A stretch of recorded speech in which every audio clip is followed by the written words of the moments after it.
नमस्कार, स्वागत है आपका बिहार समाचार में। बिहार की मुख्य खबरों की ओर बढ़ने से पहले एक नज़र सुर्खियों पर। नए साल से पहले सरकारी कर्मचारियों की बल्ले बल्ले, नीतीश सरकार ने बढ़ाया डीए, अब मिलेंगे पहले से अधिक रुपये।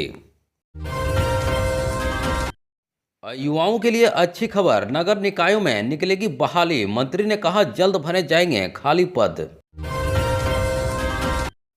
रद्द हुई बीपीएससी परीक्षा की नई तारीख घोषित, 4 जनवरी को होगी पुनर्परीक्षा। अब सरकारी स्कूलों में एक्टिंग भी सीखेंगे बच्चे, नॉर्मल क्लास के अलावा शुरू होगा नया कोर्स, मंत्री ने दी जानकारी। ज्वाइंट अकाउंट के बाद भी वंशावली से मिलेगी हिस्सेदारी, अब तक इतने लोगों ने किया आवेदन। नीतीश ही एनडीए का चेहरा, 2025 का बिहार चुनाव उन्हीं के नेतृत्व में लड़ेंगे, एनडीए की बैठक में बोले दिलीप जायसवाल। शिक्षकों की नेतागिरी नहीं चलेगी, सिद्धार्थ बोले राजनीति करने वाले टीचर्स ट्रांसफर होंगे। बिहार में पड़ने वाली है हाड़ कपा देने वाली ठंड, 220 किलोमीटर प्रति घंटे की रफ्तार से आ रही जेट स्ट्रीम। ओम प्रकाश चौटाला के निधन पर सीएम नीतीश ने जताया दुख, बोले उनके निधन से मुझे व्यक्तिगत रूप से दुख पहुंचा। अब चले जानते हैं बिहार की मुख्य खबरों की ओर विस्तार से। नए साल से पहले नीतीश कुमार ने सरकारी कर्मचारियों को बड़ा तोहफा दिया है। वहीं राज्य सरकार ने महंगाई भत्ता 7% बढ़ा दिया। वहीं अब बढ़ोतरी 1 जुलाई 2024 से लागू होगी। वहीं मुख्यमंत्री नीतीश कुमार की अध्यक्षता में हुई राज्य मंत्रिमंडल की बैठक में इस प्रस्ताव को स्वीकृति दी गई। वहीं बैठक में कुल 43 प्रस्ताव स्वीकृत किए गए हैं। मंत्रिमंडल ने पंचम केंद्रीय वेतनमान प्राप्त करने वाले कर्मियों और पेंशनरों के महंगाई भत्ते में 3%, जबकि षष्ठम केंद्र वेतनमान प्राप्त कर्मियों पेंशनरों के महंगाई भत्ता में 7% की वृद्धि कर दी गई है। अब बता दें कि पंचम वेतनमान प्राप्त करने वाले कर्मियों पेंशनरों को 443% के स्थान पर 455, जबकि षष्ठम केंद्र वेतनमान प्राप्त कर्मियों पेंशनरों को 239 के स्थान पर 246% महंगाई भत्ता मिलेगा। इसके अलावा राज्य के 2,500 आंगनबाड़ी केंद्रों को नए भवन मिलेंगे। वहीं प्रति भवन निर्माण कार्यों के लिए सरकार 12 लाख रुपए खर्च करेगी। वहीं 2,500 आंगनबाड़ी केंद्रों के भवन निर्माण के लिए मंत्रिमंडल ने 300 करोड़ रुपए स्वीकृत किए हैं। वहीं 300 करोड़ रुपए में 255 करोड़ रुपए नाबार्ड से ऋण लिया जाएगा, जबकि 45 करोड़ रुपए राज्य मद से खर्च किए जाएंगे।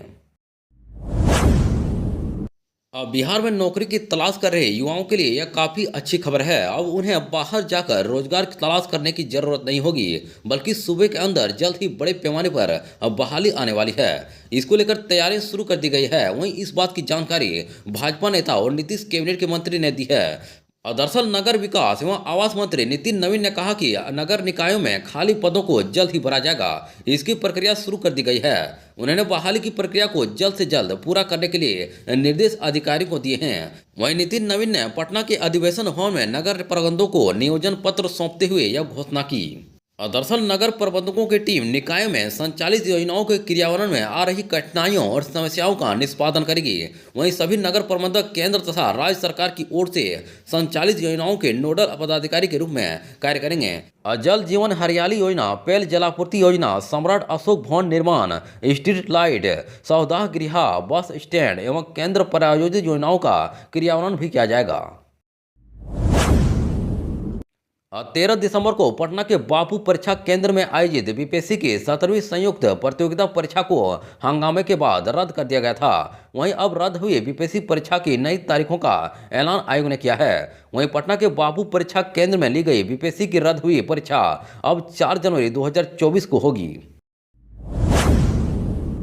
बिहार के सरकारी स्कूल में पढ़ने वाले बच्चों के लिए अच्छी खबर है। वहीं अब राज्य के सरकारी स्कूलों में जल्द ही एक्टिंग का कोर्स भी शुरू किया जाएगा, जिसके बाद छात्र फिल्मों, टीवी और नाटक में अपना भविष्य बना सकेंगे। इसके साथ ही राजगीर में विश्व स्तरीय फिल्म सिटी का निर्माण किया जाएगा। वहीं उम्मीद जताई जा रही है कि फिल्म सिटी के निर्माण से प्रदेश में फिल्म व मनोरंजन उद्योग को बढ़ावा मिलेगा।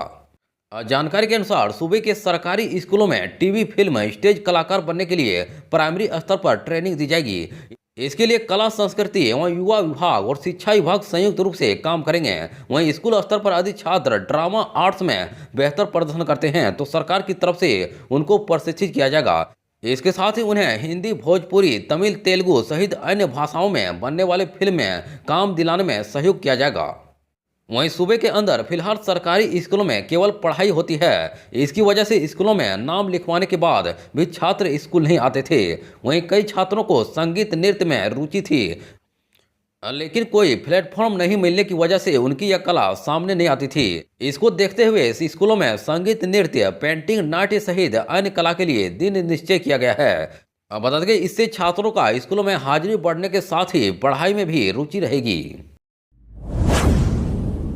बिहार ने अब जमीन बंटवारे सहित कई अन्य तरह की समस्याओं का समय से निपटारा करवाए जाने को लेकर जमीन सर्वे का काम करवाया जा रहा है। इसकी वजह कागजात की कमी बताई जा रही है, लेकिन इसके बाद जब से सूबे के अंदर जमीन सर्वे की सुगबुगाहट शुरू हुई, उस दिन से लेकर अब तक कोई न कोई नया सवाल जरूर सामने आता है। वहीं ऐसे में अब सवाल यह है कि क्या ज्वाइंट अकाउंट के बाद वंशावली से हिस्सेदारी मिलेगी।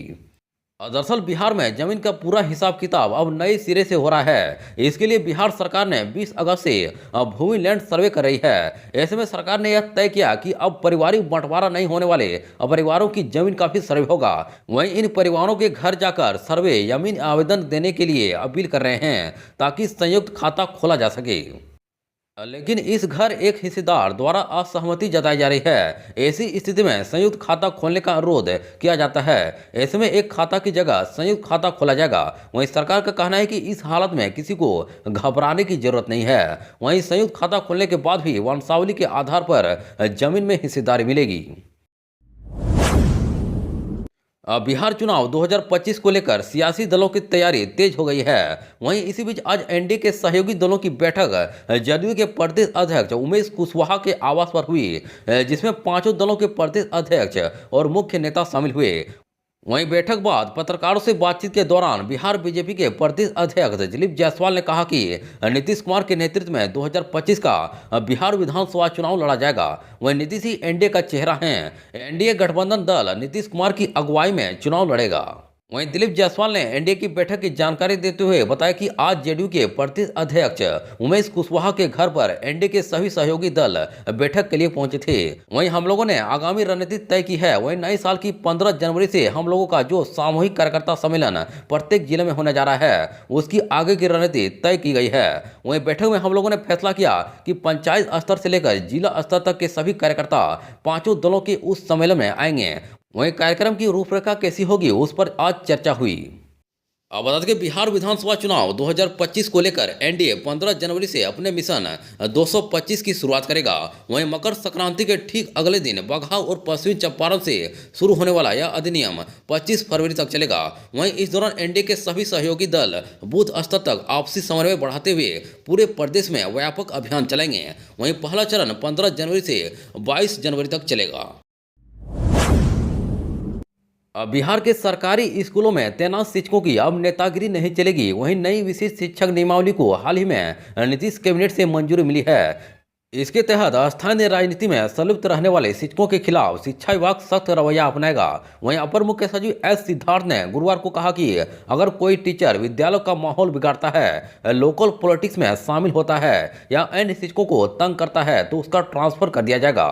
वहीं संबंधित शिक्षक को 3 दिन का नोटिस दिया जाएगा। इसके बाद डीईओ या निदेशक के स्तर पर गड़बड़ी करने वाले शिक्षक का तबादला किया जाएगा।